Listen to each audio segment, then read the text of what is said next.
नागपुर में बाढ़ पीड़ितों द्वारा एक चर्चा सत्र का आयोजन किया गया, जिसमें एक्सपर्ट्स के साथ ऐसे नागरिक जो इससे प्रभावित हुए हैं उन्होंने हिस्सा लिया। इस चर्चा सत्र के माध्यम से बेहतर शहरीकरण की व्यवस्था को विकसित किए जाने के साथ नाग नदी और अंबासरी तालाब के संरक्षण की मांग को बुलंद किया गया। 23 सितंबर को नागपुर में आई बाढ़ की चर्चा अब भी जारी है। शुरू चर्चाओं के माध्यम से कोशिश इसके पीछे के कारणों को खोजने और भविष्य में ऐसी स्थिति ना बने इसे लेकर मंथन कर सरकार और प्रशासन से बतौर नागरिक ठोस उपाय योजनाओं की मांग करना है। नागपुर में जो बाढ़ आई इसे लेकर एक चर्चा सत्र का आयोजन हुआ, जिसमें शहरीकरण विषय के विशेषज्ञ और ऐसे नागरिक जो इससे प्रभावित हुए हैं उन्होंने भाग लिया। अंबासरी तालाब से बाढ़ के रूप में निकलने वाले पानी ने तालाब किनारे रहने वाले नागरिकों को सबसे अधिक प्रभावित किया है। यह इलाके बसे तो शहरीकरण के सही पैमाने से हैं, लेकिन असर यहाँ भी हुआ है। जानकारों के मुताबिक नागपुर में जो बाढ़ की अभूतपूर्व स्थिति बनी वह प्राकृतिक नहीं मानवीय थी। जो बाढ़ आया था वो मैन मेड है, नेचुरल बिल्कुल नहीं है। ये बाढ़ होना ही नहीं चाहिए था। अगर डिज़ाइनिंग प्लानिंग सिटी का ठीक होता तो ये बाढ़ आता ही नहीं।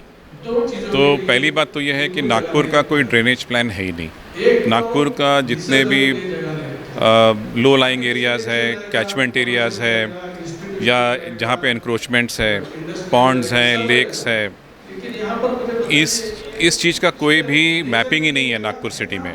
और नागपुर सिटी का ड्रेनेज प्लान अभी तक बना ही नहीं है।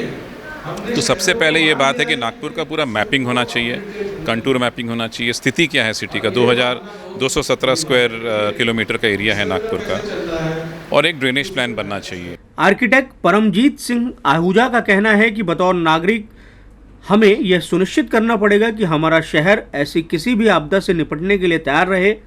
जरूरी है कि इसके लिए कुछ सुधार किए जाएं। अगर नागपुर में 10,000 करोड़ खर्च कर मेट्रो बनाई जा सकती है तो दृढ़ राजनीतिक इच्छा शक्ति की मदद से ऐसे सुधार संभव हैं जो भविष्य में हमें ऐसी स्थिति से बचा सकते हैं। प्रद्युमन सहस्त्रभोजने उस ग्रुप के सदस्य हैं जो बाढ़ के कारणों को सार्वजनिक बहस का हिस्सा बनाना चाहते हैं। जिनके घरों में बाढ़ आ गई उनका तो बहुत बड़ा नुकसान हो गया, 5 लोग मर भी गए। अब इसके बारे में कुछ करना चाहिए, ऐसा सबको लगा ऑब्वियसली। तो सब लोग प्रशासन के पास गए। प्रशासन ने कहा कि ये तो नेचुरल कैलेमिटी है, इसमें हम क्या कर सकते हैं। अब ये इसके लिए हम कोई किसी को जवाबदेही नहीं दे सकते। और फिर बाद में ऐसा थोड़ा पता चला कि कुछ लोगों की डिमांड ऐसी है, कुछ लोगों की डिमांड वैसी है। इस तरह से दूसरे दिन में फिर 912 करोड़ का NIT ने कुछ प्रोग्राम भी अनाउंस कर दिया कि कुछ करेंगे।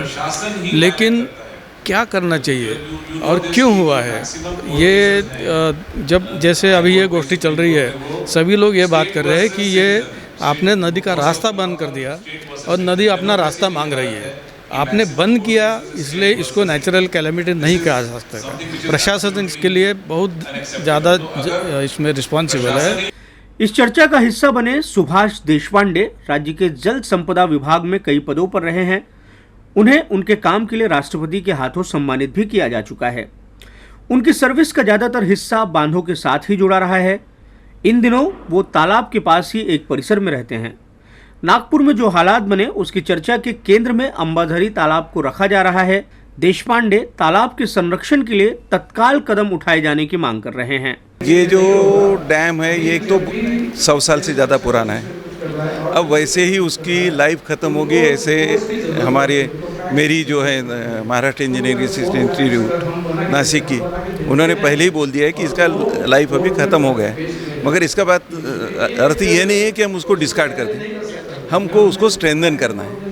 और वो स्ट्रेंथन करने के लिए जो भी कार्रवाई करनी चाहिए उसके बारे में पिछले 6-7 साल से प्रशासन बिल्कुल ही उस बारे में कुछ कर नहीं रहा। इस चर्चा को कवर करने पहुंची यूसिन न्यूज की टीम को संयोग से कॉरपोरेशन कॉलोनी में रहने वाले अब्दुल कादिर खान मिल गए।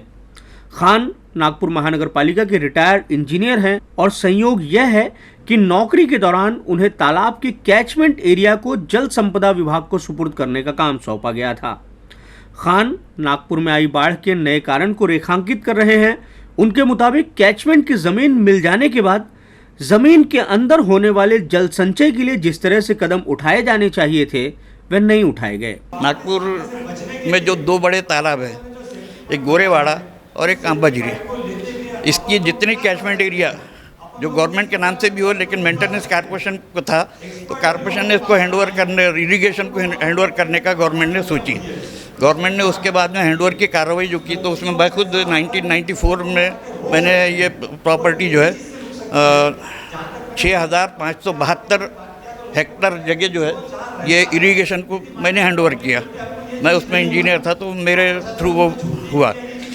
लेकिन उसके बाद जो वहाँ इरिगेशन का जो प्लान था कि उसमें झाड़ लगाना, कैचमेंट एरिया जिसको बोलते हैं, पानलोट एरिया, जहाँ से पानी जमा होकर अंदर आता है, तो बड़े बड़े झाड़ लगाए जाते हैं उससे, और ज़्यादातर बाम्बू के झाड़ रहते हैं। वो झाड़ से पानी को अंदर मर्ज करता है, बाद में वो साल भर जो है वो चलते रहता है। तो ये सब बंद हो जाने की वजह से आज जो है इरिगेशन में आप जाके देखोगे, आप वहाँ पर एक भी झाड़ आपको नज़र नहीं आएगा कैचमेंट एरिया में, बल्कि और पूरी प्रॉपर्टी, पूरे लोगों ने मकान बना लिए, उससे और पानी का जो है ये यानी अंदर मर्ज होना बंद हो गया।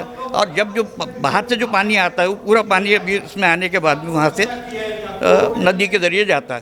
पहले क्या था कि वहाँ बांध बना था, तो बांध में बांध के जैसे आपने देखे होंगे बड़े बड़े बांध है, उनके दरवाजे खुले जाते हैं, पानी जब बारिश ज़्यादा होती है या ओवरफ्लो हो जाता है तो उसके ज़रिए पानी बाहर निकाला जाता है। एक बार इससे पहले मेरे ख्याल से आज से 1990 में शायद यहाँ पर एक बार और पानी का ये हुआ था। उस समय जो यहाँ का बांध टूटा था, उसको टोटली पैक कर दिया और उसके दरवाजे पूरे टोटली बंद कर दिए गए, जिसकी वजह से ये प्रॉब्लम अपने यहाँ भी आया है। इस चर्चा में शहर के प्रमुख प्रशासकीय अधिकारियों को भी आमंत्रित किया गया था। नागपुर में जो हालात बने वे दोबारा ना बने, ऐसी मंशा सबकी है। बतौर नागरिक अपने शहर में बेहतर शहरीकरण की व्यवस्था के विकास के लिए आवाज़ उठाई जाए तो यह बेहतर ही रहेगा। बस नागरिकों की मांग है कि इस काम में समाज में इस विषय को लेकर काम करने वाले लोगों की भी सलाह ली जाए। कैमरामैन लोकेश मोहिते के साथ दिव्येश द्विवेदी, यूसीएन न्यूज़, नागपुर।